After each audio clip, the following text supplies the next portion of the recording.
our show. Han, Homecoming, Hellboy. The 3 H's, the only H's that matter today on Fat Man on Batman. Who's that in Poison Ivy's garden? It's Kevin Smith and Marc. Two Fat Men on Batman. We just come in to Fat Man on Batman. I'm Kevin Smith. I'm Marc Bernardin. Okay, folks. Triple H. Marc promised you 3 H's. I did. Here's the first of 3 H's. Go. H number 1. Han Solo. For those of you who have had your head up your ass for the last year, they're making a solo Han Solo movie. Young Han Solo. Yes, there have been some drama. Had a pair of great directors on it. Not anymore. They got shown the door. Now got another great director on it. Ron Howard. 3 great directors bringing you one young Han Solo movie. And that's a 4th H. Ron right. Howard. It's all H's, It's all. All right, so what's going on with this young Han Solo movie? They added a new member to the cast. They added a young Brit who I think promising future ahead of him. Paul Bettany. Oh, I've seen him in things. He'll go far. That dude's got vision. He's got vision. He's been in 2 Ron Howard pictures before this. Name them. Beautiful Mind. You're right. Yeah, and what the fuck was the name of that Racing Dan movie? Brown? No, the Dan Brown Across the World. Da Vinci Oh, Code. that's right. He's the fucking monk who's an albino. Who's the always albino hurting monk himself. who's whipping himself. That's right. Yes, IMDb with Kevin Marc. All right, so Paul Bettany's joined the cast of a movie that at first was 2 weeks away from wrapping. Yes, And is now extensively reshooting. like almost a whole other movie. Yes. Sounds like. And adding whole new characters, whole cloth. There was one guy that cut out of the movie, I heard. Yeah, the dude Omar. Omar's going. Omar coming. Omar not so much anymore. He stands alone. Michael K. Williams. K. Williams was in the Han Solo movie, and then with the reshoots, they asked him to come back, and he couldn't do it because he's committed to something Yeah, huge. he's got another job. So they're Xing him out of the movie. Not in a shitty way, but just like, well, we Right. can't continue that story. So so- they're adding substantial elements. Yeah, it is not just like I'm finishing out production. It's this movie was off the rails that we wanted it to be on. Honestly, I mean, look, I don't know, and I don't know shit from shit, but from the outside, it smells like they're just making a whole different movie, doesn't it? You know? And not for nothing, but I think so is Joss Whedon on Let's Justice talk League. about that real quick as well. The rumors out of the Justice League shoot is that initially it was like, oh, you know, some He's just got some inserts, some like hand shots. inserts. They're talking about doing some inserts on this movie, lighten it up a little bit. Shit. But now reports are coming out that like, well, it's about a half an hour of new stuff. Yeah. But aside from whatever we've seen in the trailer, and we all know the trailer game, doesn't mean if they show it to you, it's necessarily in the movie anymore. Yeah. It sounds like they're making a whole different movie too. I mean, I think this could be wildly fallacious, so don't mind me. I think that Joss Whedon is going to get screenplay credit. Are you kidding? Yeah. Like, I right. think that came down the pike. Let's just put a pin in this real quick, just to talk about this. Sidebar, ladies and gentlemen. Sidebar. Do you know how hard it is to get screenplay credit as the second screenwriter on any screenplay? explain this to us. I've as gone members of the through. guild. We're guild members, Writers Guild members, and I remember there was a picture called Overnight Delivery that I rewrote back in 95, 96. Page 1 rewrite, changed everything, not just names, but like all the situation. Kept the central thesis. Guy breaks up with his girl via FedEx Express, has to chase it across country to stop it from happening and stuff. Other than that, everything fucking changed. And I did not get credit on that screenplay at all. If you ever watch Overnight Delivery with Paul Rudd and Reese Witherspoon, it sounds like a Kevin Smith movie, but my name is nowhere to be found on it. They asked me to do the arbitration. They do a thing called arbitration where they let other readers read every draft of the script. They asked me to arbitrate Ant-Man when they were doing that because there were a couple writers on that, and I had to recuse myself because I'm like, I know Edgar Wright. Like, I'm just going to vote for Edgar Wright and stuff. They're like, good, thanks for being honest. So it's a hardcore process to even get added to the fucking script, let alone replace the previous writer. Now, the previous writer of the script was the guy that wrote Argo, right? Right. Chris Terrio. And he also wrote Batman v Superman. You're saying that Joss Whedon will get screenplay? I mean, here's if I had to guess what might be happening, it's that he can't get co-directing credit. Why Because not? I don't think the guild has co-directing credits. You're going to have to change the rules because this is going to happen more and more. With the success of Rogue One, studios are going to be like, look, we don't have to settle for this. Yeah. We'll go back and we'll spend another fucking $100 million because you know what? If we get it right, we're making $1 billion. So it's worth being penny wise, pound foolish is stupid. In for a penny, in for a fucking pound. Like You're going to see a lot more of this. The guild's DGA is going to have to figure out how to do this this two-director thing. Yeah. I mean, I think there was an issue on Sin City that Frank Miller couldn't get co-director because... And they were buddies. And they were buddies. They wanted it. did it together. So they had to pull it out of I don't think it was a union show at the end of the day because they wanted a co-director credit. He, if I remember correctly, Robert, for the one of many times, quit the DGA. Yeah. So that he could do what he wanted. And I think the Wachowskis and the Hughes siblings, because they're only doing one name, they get a somewhat pass. But the Coen brothers don't do it, even though they both co-write, co-direct. And even though they co-direct, one's a producer, one's a writer. Right. They're both writers. One's a producer, one's a director. But the way I understand it, they just can't do that. They do all three jobs. So if they couldn't get a co-directing credit as not siblings, that it's entirely possible that they came to an arrangement with Warner Brothers and said, we are going to do this.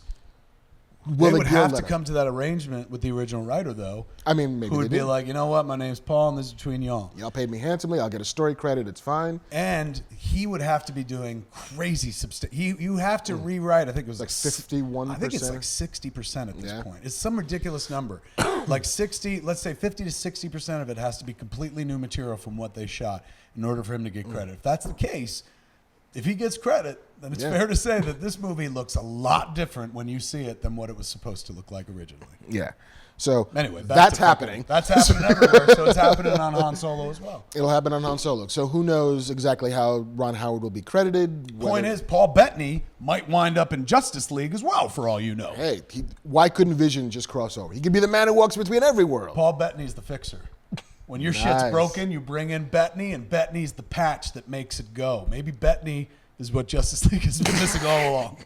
Paul Bettany. It's like Winston Wolfe of genre movies. Truly. I sat next to him on the couch at Talking Dead, and I said something that made him laugh so hard. I felt so proud. Because he's an actor. He's been around funny people and shit like that. Like that dude's acted with Robert Downey Jr., who to me looks like one of the funniest fucking people in the world.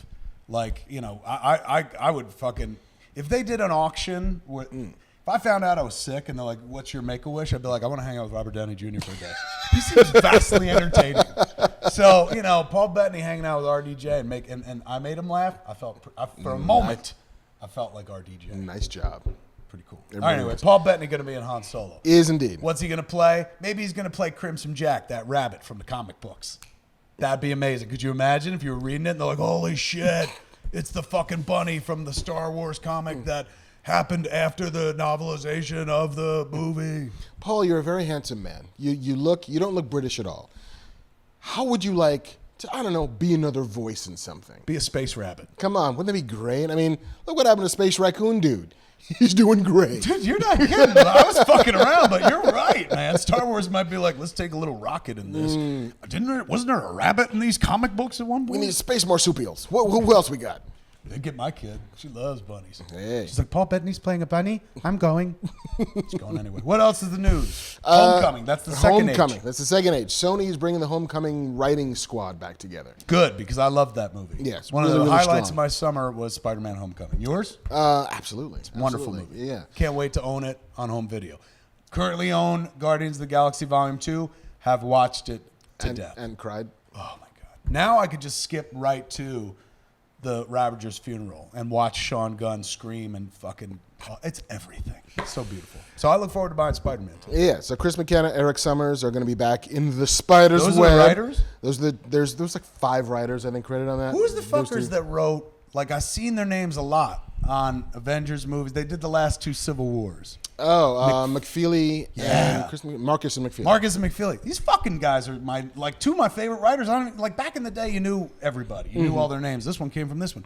These 2 fucking guys came out of nowhere. They're fantastic. Came out of nowhere. Those scripts are great. Their big break was First Avenger, but they'd been working for a They stretch worked before on the then. Avenger? The Avengers? No, the Captain America, the First Avenger. They wrote on that. They wrote all the Captain America movies, and because Both of those dudes? yeah, they're the credit screenwriters for all 3. Look, I like all 3 of those, but those movies took a jump between 1 and 2.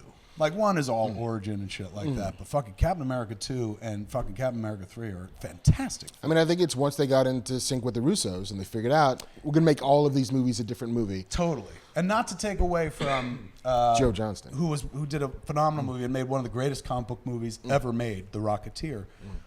It was just, origin. It's like, Yeah. well, I know all this about Cap. But when they start doing new adventures, you're like, right on, right the fuck on. Yeah, and so once the Russos got the Dude's Infinity stuff, Some of my favorite writers on the planet. We Really should get strong. them on this fucking show. I think they're trapped in Atlanta.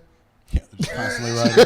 Just writing and Like, rewriting. we'd and love to writing. talk about the Marvel Universe, but we're busy currently building the Marvel Universe. But I met those dudes in San Diego like 3 years ago. I think they were there for Agent Carter because Okay. they were also having created Agent Carter, the character, for. They were on the show as well? They were executive producers of the show. Super nice guys. Really? Yeah, they'd be lovely to talk to. I like their alliterative names. Marcus and McFeely. Yeah, that's kind of sweet. Which one do you want to McFeel? Marcus. Yeah. Writing copy for them and shit. What, They don't what? need your help, the writers. So yeah, the writing team's coming back. John Watts, the But director. these aren't of those Homecoming. guys. These are two different guys. Two What are different these guys. cats' names? Chris McKenna and Eric Summers. And wasn't the director boy part of it as well? John Watts. Yeah. Did he write at all? He got a writing credit as well, and so they're I like him. negotiating. I saw him interviewed about the movie, and like sometimes you watch directors and you're like, what a blowhard. But this guy, like me, a lot of people watch me like, what a blowhard. I watched an interview with this guy. I was like, I like him. He's got his shit together. Like I like the shit he said and whatnot. He's a smart guy. Yeah, I yeah. love that movie. So God bless him. I mean, it's made $737 million worldwide. So, And what did the last Spider-Man do? Amazing Spider-Man 2 didn't do that worse. It's $708 million worldwide. So it's not like it was a flop by any stretch of the imagination. It's not like this one crushed it at the box That's office. interesting. It just nobody liked it. Yeah. It's like a Transformers movie. And also they're like- everybody goes, But but nobody nobody cares. likes it. Yeah. This one, what they got going for him is, hey, at least now Spidey's part of the Marvel Universe. Right. That was the big ticket sell. And Tom Holland is absolutely coming back for another one because he has to. And Tom Hardy is coming for Venom. Yeah. Coming hard. Can't wait, man. Played Bane, then he's playing Venom. That dude's What's he all going to do about- with the voice this time? He's like, No, I do a voice like this. That's just my voice. or it's like, this time he's like, for Venom, I'm playing a 72-year-old Polish woman. People are like, that's amazing. He's like, that's who I am. I'm Tom Hardy and I love my dog. He had a dog. You see his dog? I think his dog passed away. Oh, no. And he put up this beautiful fucking, I'm a dog guy. Put up this beautiful thing to his dog. You love Tom Hardy anyway because he's a genius actor. This dog piece makes you want to No. marry Tom Hardy.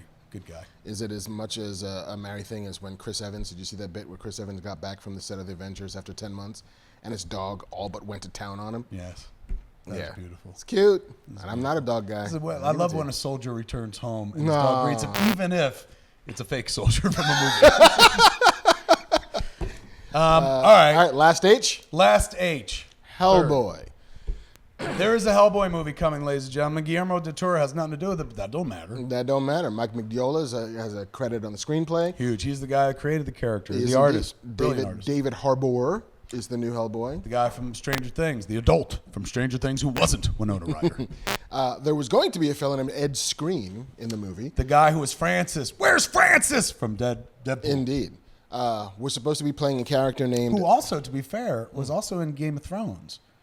He was the original Dario. Yes, he was the one that like killed the dudes and then started hanging out with Khaleesi. But then Yeah. like next season he looked different. Yeah, it's like, we got to recast this guy. It was a different dude. But anyway, this guy. This guy was supposed to be playing a character named Major Ben Daimyo, who was in the comic books, is Asian.